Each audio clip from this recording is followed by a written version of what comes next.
Hits, black busters, industry hits అందించిన దర్శకుడు ఆయన.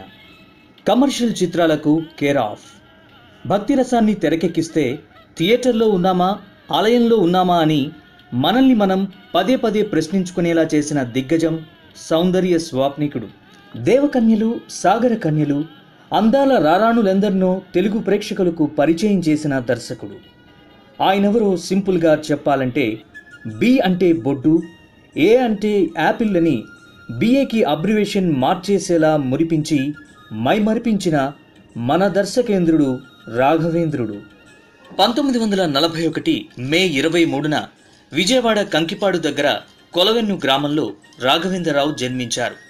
తండ్రి కోవెలమూడి సూర్యప్రకాశ్రావు, తల్లి కోటేశ్వరమ్మ, సోదరుడు కోవెలమూడి బాపయ్య, భార్య సరళ, కుమారుడు ప్రకాష్ కోవెలమూడి, కూతురు మాధవి. రాఘవేంద్రరావుది సినీ నేపథ్యం ఉన్న కుటుంబం కావడంతో ఆ రంగం ఆయనకు కొత్తగా అనిపించలేదు. 20 ఏళ్లకే, అంటే 1961లో వాగ్దానం సినిమాకి అసోసియేట్ డైరెక్టర్గా పనిచేసి మెళకువలు నేర్చుకున్నారు. ఆ తర్వాత కొన్ని సినిమాల్లో పనిచేసి అనుభవం సంపాదించారు. దర్శకుడిగా 1975లో బాబు సినిమాతో మొదలైన ఆయన ప్రస్థానం శతాధిక చిత్రాల దర్శకుడిగా బిరుదందుకునేలా సాగింది.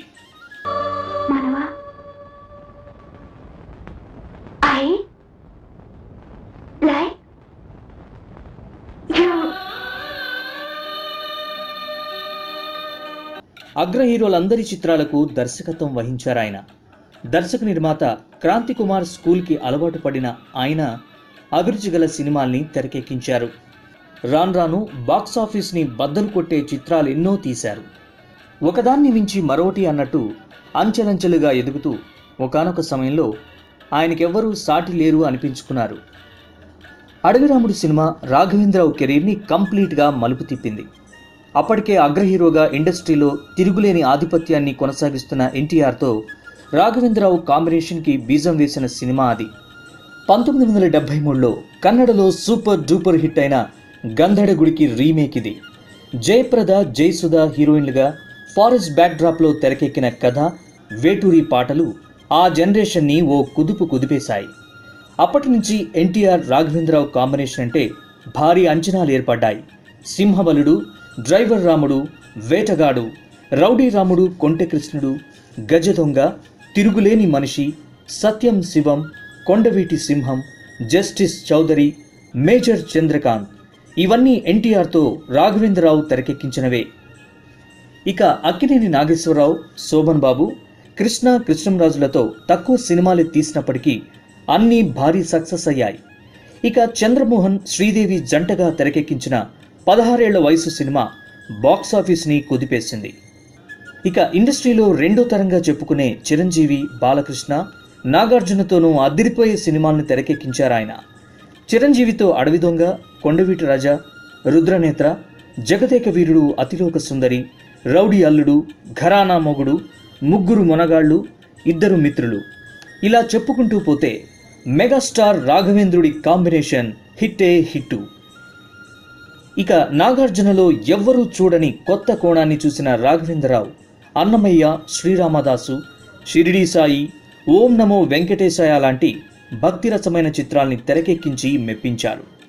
వెంకటేష్తో కూలీ నెంబర్ 1, సుందరకాండ, సాహసవీరుడు, సాగరకన్య, బాలకృష్ణతో పాండురంగడు, మోహన్ బాబు, జేడి చక్రవర్తి, మూడో తరం హీరోలైన మంచు మనోజ్, నితిన్తోనూ చిత్రాలు తెరకెక్కించారు.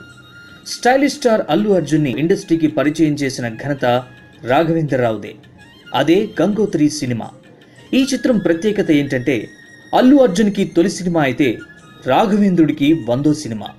ఓవైపు సెంచరీ కొట్టి మరోవైపు అదిరిపోయే హిట్ అందించారు రాఘవేంద్రరావు.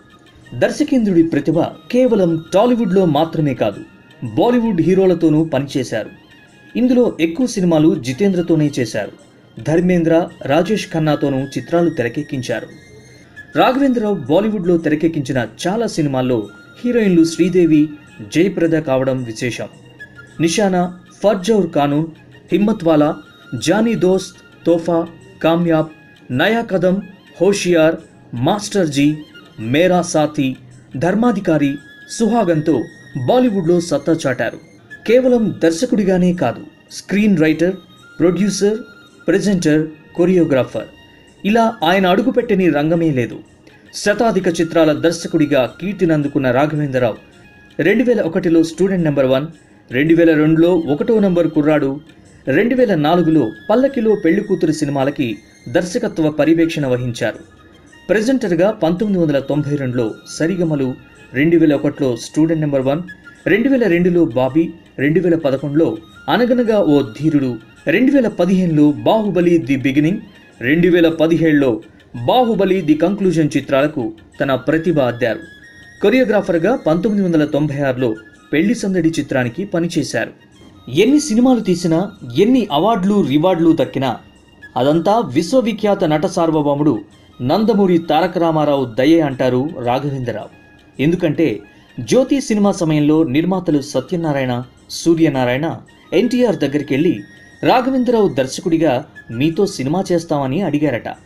వెంటనే స్పందించిన ఎన్టీఆర్, ప్రకాష్ రావు గారి కొడుకే కదా, కథ సిద్ధం చేసుకోమనండి అన్నారట.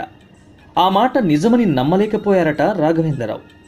అయితే అంతకు ముందే పాండవ వనవాసం సినిమాకి అసిస్టెంట్ దర్శకుడిగా అన్నగారికి క్లాప్ కొట్టిన రాఘవేంద్రరావు ఎన్టీఆర్ చివరి చిత్రం మేజర్ చంద్రకాంత్ను తెరకెక్కించారు. తనను ప్రోత్సహించిన అన్నగారంటే వల్లమాలిన అభిమానం ఆయనకు. ఆయన దేవుడంటారు. తొలి పారితోషికంగా 17,000 తీసుకున్న ఆయన ఆ తర్వాత 25,000, 30,000 తీసుకున్నారు. ₹1,00,000 చేరడానికి చాలా సమయం పట్టిందట. రాఘవేంద్రుడి కెరీర్ని మలుపు తిప్పిన అడవిరాముడి సినిమాకి ఆయన రెమ్యునరేషన్ ఎంతో తెలుసా? కేవలం 25,000. అయితే 100కు పైగా చిత్రాలు తెరకెక్కించిన ఎప్పటికీ అడవిరాముడు ప్రత్యేకతే వేరంటారు రాఘవేంద్రరావు. ఆ సినిమా గురించి ప్రస్తావిస్తే చాలు పులకించిపోతారు. ఆ సంగతుల గురించి ఎవ్వరడిగినా ఆ సినిమాలో లీనమైపోతారు. అన్నగారి జ్ఞాపకాలతో తడిసి ముద్దైపోతారు. ఈ సినిమాకు సంబంధించి ఆయన అందుకున్న 2 ప్రశంసలు జీవితంలో మర్చిపోలేనంటారు. సినిమా షూటింగ్ పూర్తవుతున్నప్పుడు అన్నగారితో శ్రీరాముడి గెటప్ వేయించి కృషి ఉంటే మనుషులు ఋషులవుతారు పాట షూట్ చేశారు. ఆ షాట్ అయ్యాక ఆయన్ని కారెక్కిస్తూ కాళ్లకు నమస్కారం చేశారు రాఘవేంద్రరావు. ఆ సమయంలో ఎమోషనల్ అయిన ఎన్టీఆర్ అడవిలో 35 రోజులు చేసిన షూటింగ్ని ప్రస్తావిస్తూ it's a great memory in my life brother అన్నారట. ఆ తర్వాత మద్రాస్ ఆనంద్ థియేటర్లో అడవిరాముడు ప్రివ్యూ చూసిన దేవర్ ఫిలిం అధినేత ఆప్యాయంగా రాఘవేంద్రరావుని కౌగిలించుకుని ఇలాంటి సినిమాని ఎప్పటికీ చేయలేను అన్నారట. అడవిరాముడికి ఇన్ని ప్రశంసలు దక్కాయంటే కష్టపడి తెరకెక్కించడం మాత్రమే కాదు, తీసుకోవాల్సిన జాగ్రత్తలన్నీ తీసుకున్నారు. ముఖ్యంగా ఆరేసుకోబోయి పారేసుకున్నాను పాటకి ముందు జయప్రద చెట్టుచాటు నుంచి చేతులూపే దృశ్యమే ఉదాహరణ. అదే సీన్ వేరేలా చూపించుంటే అప్పట్లో జనం థియేటర్ నుంచి బయటికెళ్ళిపోయేవారేమో. కానీ రాఘవేంద్రరావు తీసుకున్న జాగ్రత్తల వల్ల ఆ పాట అదిరిపోయి హిట్ అందుకుంది. జనం లేచి సంబరంగా తెరపైకి నాణేలు విసిరారట. ఈ సినిమా శతదినోత్సవం 1977 ఆగస్టు 5న విజయవాడలోని అప్సరా థియేటర్లో అద్భుతంగా చేశారు. ఈ సినిమా హిట్ అయ్యాకే రాఘవేంద్రరావు తొలి కారు అంబాసిడర్ను కొని అన్నగారితో ఫస్ట్ డ్రైవ్ చేయించారట. అడవిరాముడు అన్నగారి స్వీట్ మెమరీగా ఇప్పటికీ ఆ కారు రాఘవేంద్రరావు ఆఫీస్ బేస్మెంట్లో భద్రంగా ఉందట. అడవిరాముడు తర్వాత ఇద్దరి కాంబినేషన్లో మరో 11 సినిమాలు వచ్చాయి. వాటిలో 6 బ్లాక్ బస్టర్లు, 7 సిల్వర్ జూబ్లీలు ఉండడం విశేషం.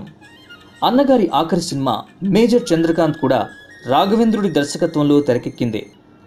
అందుకే ఆయనకు అన్నగారంటే అంత ఇష్టం. ఇక రాఘవేంద్రరావు కెరీర్ గురించి కాకుండా ఆయన సెంటిమెంట్స్ విషయానికి వస్తే ఆయన సినిమాను తెరకెక్కిస్తున్నప్పుడు తప్పనిసరిగా గడ్డంతో ఉంటారు. ఇదో సెంటిమెంట్గా మారిపోయింది ఆయనకు. ఎందుకంటే వెంకటేశ్వర స్వామి మీద భక్తితో సినిమా పూర్తయ్యే వరకు గడ్డం తీసేయనని మొక్కుకున్నారట. ఆ సినిమా పూర్తయ్యాక గడ్డం తీశారు. జ్యోతి సూపర్ హిట్ అయింది. దీంతో ప్రతి సినిమాకు గడ్డం పెంచడం, సినిమా పూర్తయ్యాక గడ్డం తీసేయడం దర్శకేంద్రుడి సెంటిమెంట్. సాధారణంగా మూవీ ఆడియో వేడుకల్లో సినిమా అద్భుతంగా వచ్చిందని, సూపర్ డూపర్ హిట్ అని తెగ ఊదరగొడుతుంటారు. కానీ రాఘవేంద్రుడు అందుకు భిన్నం. ఆడియో వేడుకల్లో అంతలా చెప్పాక సినిమా ఆడకపోతే జనం ఏమనుకుంటారో అనే ఆలోచనతో ఆయన ఎప్పుడూ ఆడియో వేడుకల్లో సినిమా గురించి ముందే పొగడలేదు. సినిమా గురించి జనం మాట్లాడుకోవాలి కానీ ఎవరి సినిమాను వాళ్లే పొగుడుకోవడం ఏంటనేది ఆయన ఫీలింగ్. అన్నిటికన్నా రాఘవేంద్రుడి సినిమాల్లో అతి ముఖ్యమైన విషయం బొడ్డు పూలు పళ్ళ గురించి చెప్పరేంటంటారా? అక్కడికే వస్తున్నాం. వాస్తవానికి రాఘవేంద్రరావు మొదటి 40 సినిమాల వరకు పూలు పండ్ల జోలికి వెళ్ళలేదు. కొత్తగా ఏదైనా ట్రై చేయాలనే ఆలోచనతో హీరోయిన్పై పూలు పండ్లు వేయడం ప్రారంభించారట. సెన్సార్ వాళ్ళు చూసి చాలా పోయిటిక్గా తీశారని మెచ్చుకున్నారట. ఆ తర్వాత కొన్ని సినిమాల్లో పూలు పళ్ళు వేయకపోతే గుట్టల కొద్దీ ఉత్తరాలు వచ్చాయట. ఏంటి మా అభిమాని హీరోయిన్పై పూలు పళ్ళు వేయలేదని క్వశ్చన్ చేశారట. అప్పటి నుంచి పూలు పళ్లతో అందానికి అభిషేకం చేయడం కంటిన్యూ చేశారట రాఘవేంద్రరావు. అయితే భక్తిరస చిత్రంలోనూ ఇదే ఫార్ములా ఎలా వర్కౌట్ అయిందంటే అది కేవలం రాఘవేంద్రరావు ప్రతిభే అని చెప్పాలి. ఎందుకంటే అన్నమయ్య, అది కూడా నాగార్జునతోనా అని ఎకసెక్కాలాడారు. రాఘవేంద్రరావు లాంటి దర్శకుడు స్కూల్ నుంచి ఇలాంటి సినిమా ఎవరైనా చూస్తారా అని సెటైర్స్ వేశారు.